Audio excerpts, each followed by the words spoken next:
নমস্কার, কেমন আছেন আপনারা সবাই? দেবযানীস ফুড অ্যান্ড বেভারেজেসে আপনাদের স্বাগত জানাই। আজকে বানিয়েছিলাম মটরশুঁটির কোপ্তা। এখন বাজারে কিন্তু মটরশুঁটি ভীষণই সস্তায় পাওয়া যাচ্ছে। আর সিজনেরও একদম শেষ। তাই ভাবলাম লাস্ট মোমেন্টে এটা বানিয়েই ফেলি। আর আপনাদের সাথে রেসিপিটাও শেয়ার করে নিই। এই কোপ্তাটা খেতে যতটাই টেস্টি, বানাতেও কিন্তু খুব সহজ। এবং যেকোনো কিছুর সাথেই কিন্তু এটা ভালোমতো চলে। যেমন রুটি, পরোটা, পোলাও সবকিছুর সাথেই কিন্তু এটা খুব সহজেই খাওয়া যায়। আর একদমই অন্যরকম একটা রেসিপি।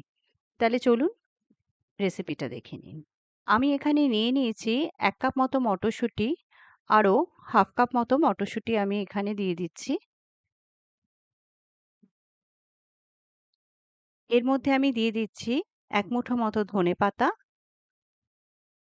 আর ১ টা কাঁচা লঙ্কা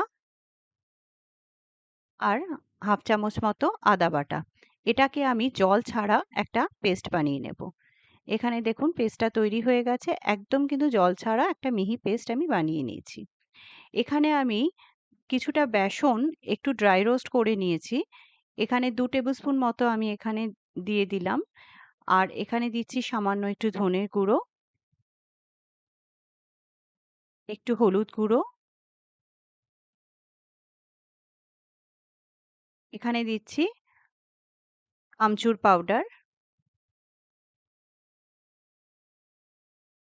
পরিমাণ মতো নুন,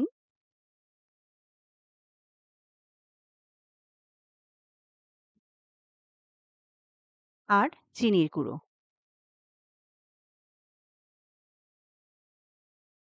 এটাকে আমি ভালো মতো মেখে নেব।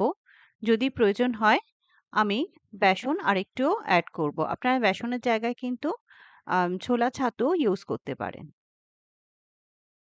কিন্তু বেসনটা ইউজ করলে সবসময় একটু হালকা শুকনো খোলায় ওটাকে রোস্ট করে নিতে হবে।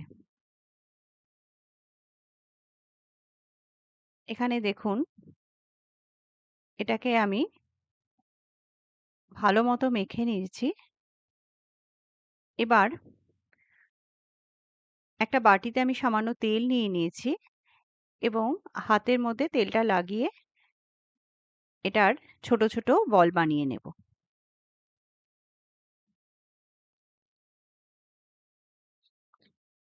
এখানে আমি বলগুলো তৈরি করে নিচ্ছি।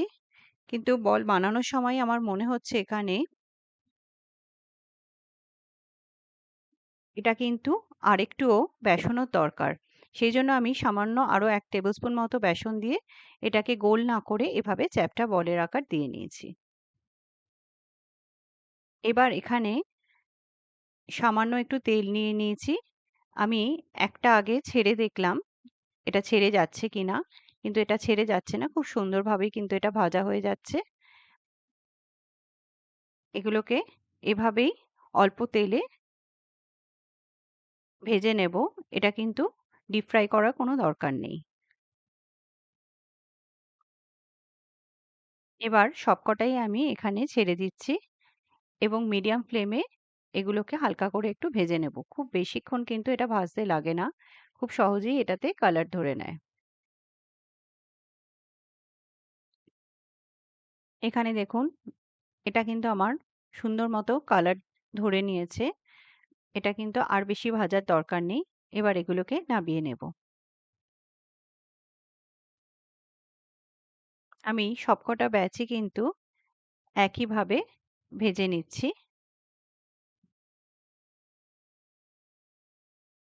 এখানে ভাজা হয়ে গেছে। এবার একটা মিক্সিং জারের মধ্যে আমি দিয়ে দিয়েছি ৮-১০ টা মতো কাজু আর চালমগজ। এটা আমি একটু ভিজিয়ে রেখেছিলাম আগের থেকে। আর তার মধ্যে একটা কাঁচা লঙ্কা দিয়ে এটার একটা পেস্ট বানিয়ে নিলাম। এবার ওই তেলের মধ্যেই আমি দিয়ে দিচ্ছি দারচিনি, ২ টো এলাচ, ৩ টে লবঙ্গ, একটা বড় এলাচ আর দিয়ে দিলাম জয়িত্রী। এলাচগুলো অবশ্যই মাথাটা ফাটিয়ে দেবেন, না হলে কিন্তু এলাচের গন্ধটা ভালো হয় না। এটা কিন্তু ভাজা হয়ে গেছে। এবার আমি দিয়ে দিচ্ছি এখানে গোটা জিরে আর তেজপাতা। এটাকেও ভালো মতো ভেজে নেব।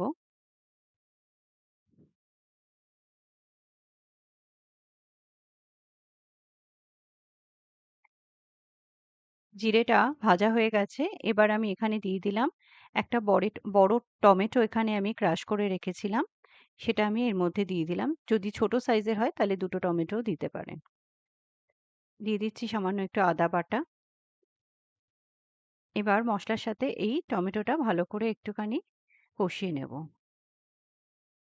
আর তার মধ্যে দিয়ে দিচ্ছি সামান্য একটু শুকনো লঙ্কার গুঁড়ো, কাশ্মীরি লঙ্কার গুঁড়ো আর হলুদ।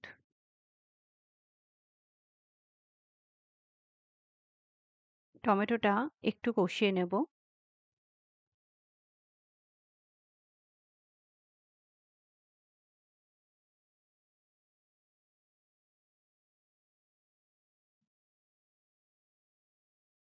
এর মধ্যে আমি দিয়ে দিচ্ছি ধনের গুঁড়ো আর দিয়ে দিচ্ছি সামান্য একটু জল, যাতে মশলাটা পুড়ে না যায়।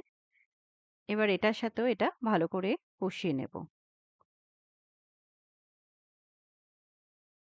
এখানে কিন্তু মশলা থেকে তেল ছেড়ে দিয়েছে।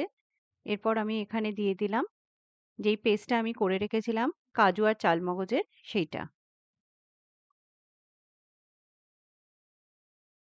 এটাও মশলার সাথে ভালো করে মিশিয়ে নেব।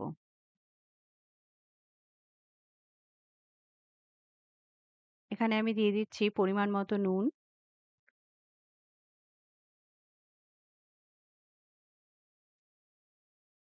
আর দিয়ে দিচ্ছি সামান্য একটু চিনির গুঁড়ো। এখানে আমি আরেকটু জল দিয়ে দিলাম।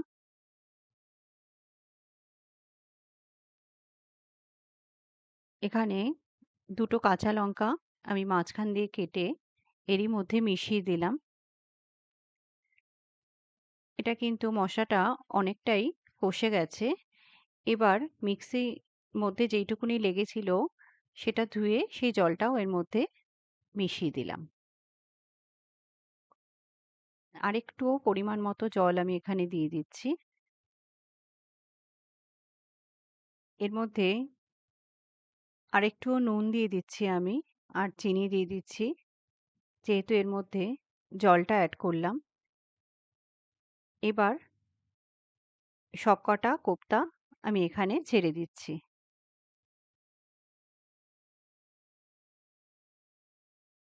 আমি আরেকটু পরিমাণও জল দিয়ে দিলাম। কারণ কোপ্তাগুলো যখন ছাড়বেন তখন খেয়াল রাখবেন যাতে কোপ্তাগুলো একটু ডুবে থাকে। বেশি ড্রাই মশলাটা যদি হয়ে যায় তাহলে কোপ্তার মধ্যে কিন্তু মশলাটা ঢুকবে না। এবার ২-৩ মিনিটের জন্য আমি এটাকে একটু ঢেকে দিচ্ছি। এটা কিন্তু ফুটে এসছে। দেখুন মশলাটা কিন্তু অলরেডি গাঢ় হয়ে গেছে। এটা কিন্তু আর বেশিক্ষণ করব না। এবার আমি দিয়ে দিচ্ছি একটুখানি শাহি গরম মসলার গুঁড়ো। এবার এটাকে কিন্তু নাবিয়ে নেব কারণ নাবার পরেও কিন্তু এটা অনেকটাই ড্রাই হয়ে যাবে। নিন, তৈরি হয়ে গেল কোপ্তা। এখানে আমি আপনাদের জন্য কেটে দেখাচ্ছি একটা। দেখুন ভেতরে কালারটা এত সুন্দর এসছে। আপনারা যদি এটাকে হাফ করে কেটেও পরিবেশন করেন সেটাও কিন্তু দেখতে খুবই সুন্দর লাগবে। আমার মনে হয় আজকের রেসিপিটা আপনাদের ভালো লেগেছে। আপনারা অবশ্যই বানাবেন এবং খেয়ে জানাবেন আপনাদের কেমন লাগলো। আমার রেসিপিটা যদি ভালো লেগে থাকে তাহলে আমার চ্যানেলটাকে একটা লাইক, শেয়ার, সাবস্ক্রাইব করতে কিন্তু ভুলবেন না।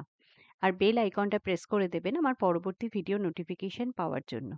আর আমার চ্যানেলটাকে একটু ফলো করে দেবেন। আপনারা সুস্থ থাকুন, ভালো থাকুন, ভালো খান। ধন্যবাদ।